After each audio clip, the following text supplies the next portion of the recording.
Want to know the secret to building wealth faster? It's not all about just saving money or making more money. It's about stopping bad spending habits. Today, I'm breaking down 9 things I stopped buying to save me thousands of dollars and to help me build up my bank account. And let me tell you this, some of these things will shock you. And make sure you stay until the end. I'll share the one thing that had the largest impact on my finances and really saved me a lot of money. Let's get into it. We all have a desire or an idea of driving a brand new car. We all have thought about it. Many of us have done it, and many of us learn quickly that we really don't need that $5, $6, $7, $800 a month car payment. In fact, I learned a long time ago that I'm no longer going to pay a new car premium, so I started buying used cars at a fraction of the cost. Not only did I buy used cars, I bought cars that I could pay for with cash. And that saved me a lot of money, guys. For example, a friend of mine purchased a new SUV. He paid $45,000 for the car. By the end of the loan, he ended up paying a little over $61,000, give or take, for that car. Meanwhile, I purchased a 5-year-old car for $15,000 that was reliable and running and still run very well to this day, saving me on average $45,000 if I was to compare my spend to his. Another way to think about this, guys, is if you pay $500 a month for a car and over a period of 1 year, that is $6,000. If you look at it for a 2-year period, that is $12,000. The average loan is about 4 years. If you doubled the $12,000, that will give you $24,000 over a 4-year period of time that you could have saved had you not gotten a new car and incurred that monthly charge. With that same $24,000, you can actually put that money down on a rental property or place it in an investment that will appreciate over a period of time, or place that in a high yield savings account or an investment that pays dividends over a period of time. It will grow tremendously. The whole idea here, guys, is that you want to get rid of those expensive car payments. You don't have to have an expensive car in order to have reliable transportation. And just remember, the purpose of your car is to take you places and not take all of your money. Another thing is, luxury is nice, but high maintenance for these items, not so much. I stopped buying items that required high maintenance, high upkeep, and frequent upgrades. All those things were definitely no longer of interest to me and saved me thousands. For instance, I had a really bad case of acne. I mean, it was really bad, and I was going from dermatologist to dermatologist trying to get my skin right. And I realized that I was spending on average for acne stuff and the cream and going to the doctor with the co-pays and all of that, on average probably about $100 a month for most of the year in my younger days. And I got to a point where I stopped spending the money because I found out that there was a solution that I could purchase. It was about $20 and it saved me $80 per month. Now, if you multiply that $80 per month times a year, that's $960 that I saved a year. And this is many years ago. And I say this to say that you guys have to find other alternatives to have some of the things that you need and some of the things you would like to have for a much lower cost. Another example, when I was in corporate America, I would carry a backpack, just like many others. Some would have briefcases, others would have backpacks. But a good friend of mine and a colleague, he had to have a designer bag every time. And within a year or so, that bag would require some type of maintenance that was not covered. I would purchase a regular bag. And I remember this very vividly. He paid $300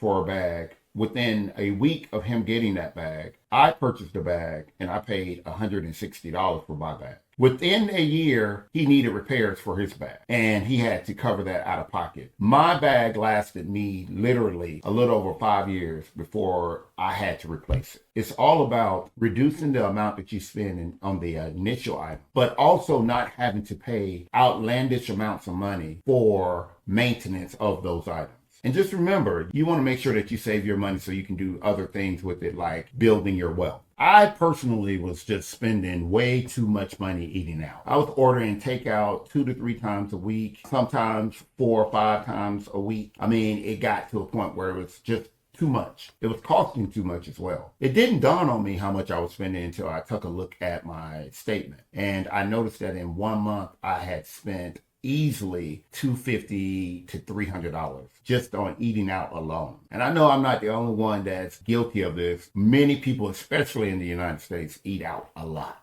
So what I did was, instead of paying $15 to $20 per meal eating out, I would spend on average $5 to probably $7 on meals eating at home. Not only were my meals cheaper, they were also healthier. I knew exactly what I was putting into my food. And as you know, health is wealth. One of my friends was able to stop eating out, and she said that on average she was spending anywhere from $300 to $400 a month on eating out. By her getting over the eating out, take out habit, she was able to pay off her car loan a year and a half early by applying that same money to her loan. Now that is very wise, and that leads to financial freedom. Guys, we have to remember that eating at home is not only healthier, it puts a lot of money back in our pocket. I know that many of you guys probably have heard this a million times, but I'm going to tell you again. Coffee shop drinks, I know there's a Starbucks or a Dunkin's or the favorite gas station right around the corner or on every corner. But when you think about it, if you love coffee as much as I do, and you drink as much as I do, anywhere from 1 to 2 cups a day, that could be very pricey. Just think about it. If you pay $5 to $7 a day for an average cup of coffee, especially like at a Starbucks or specialty shop, that can add up very quickly. I no longer do that. In fact, I invested in a quality coffee maker, and that has made the difference in my life. Not only do I enjoy the coffee that I'm making at home, I can have as much as I want for a fraction of the cost. Just to bring some clarity, I used to buy coffee at least 5 days a week. And when I looked at my statement, I spent on average about $150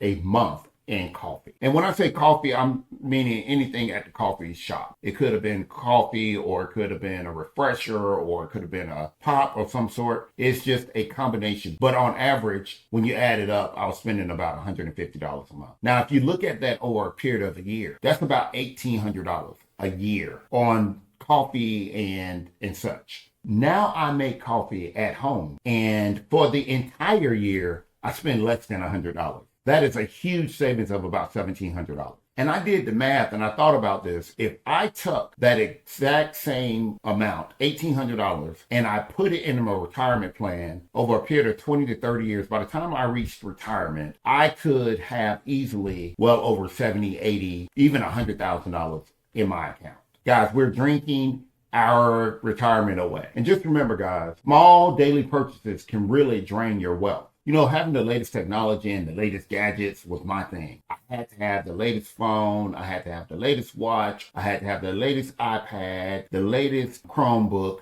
Whatever it was, I had to have the latest one. And I mean, I had to have it at least every year. I would be refreshing my technology throughout the year, every year. And I continued to do this until I realized how much money I was really throwing away by doing this. So you know what? I made the decision to stop. And when I say I stopped, I stopped. As you guys know, a new phone comes out every year, and it's well over $1,000. Well, what I've done is I've made myself a promise that I am going to keep my phones for at least 3 to 5 years. So if I kept my phone from 3 to 5 years, I would be saving on average $3,000 to $4,000 by keeping my phone and not changing it out every year when there's a new phone available. Instead of buying a new smartwatch every year, I put that money into some stocks and I watch it grow from day to day. The lesson here is to buy technology when you need it and not because it's the new, best, or great thing out there. I used to really be pretty bad about just buying things impulsively. And I really was a sucker for anything that was on sale. I would think that because it's on sale, that was permission to buy. But because it was on sale doesn't mean that I had to have it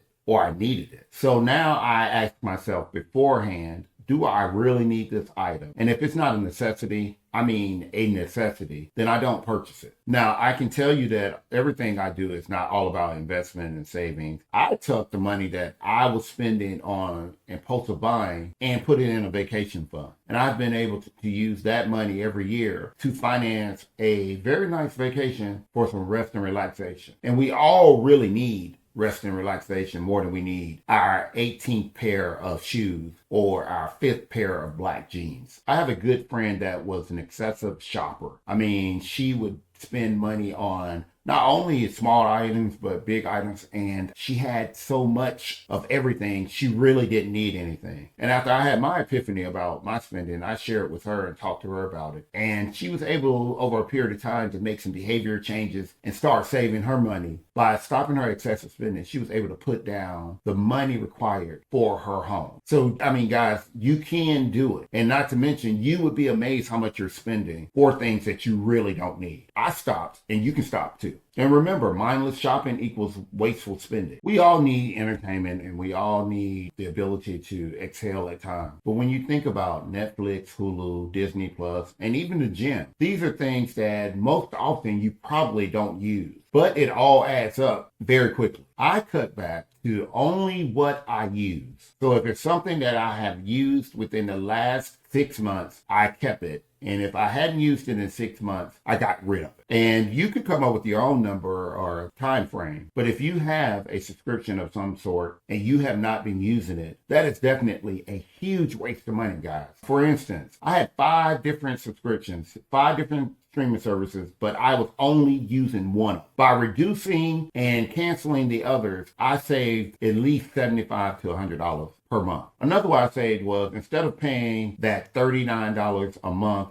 for a gym membership, I went out and started watching YouTube videos that provided free fitness training and insight. And I also just got me some free weights and utilized the access to the different types of free items that I had available to me, such as walking up the mountain or hiking or walking the neighborhood, going to the local park, those type of activities that didn't cost anything. And it also saved me quite a bit because I was no longer paying for a gym membership that I hadn't used in quite some time. Just make a rule of thumb, guys. If you don't use it, cancel. Consider the type of vehicle that you're driving. For me, I was able to save a lot of money by changing from a fuel-only vehicle to a hybrid vehicle. I drive a lot on a daily basis for work. In 1 week in my vehicle, I was spending on an average of $150 a week just for fuel. That's how much driving I do. But what I was able to do was, when it was time for me to purchase my next vehicle, I was able to use cash and purchase a hybrid vehicle. And guys, I must tell you that I am not in any way telling you to go out and get a hybrid vehicle, but for me, I was able to go from spending that $150 a week to on average spending about $40 to $50 a week on fuel.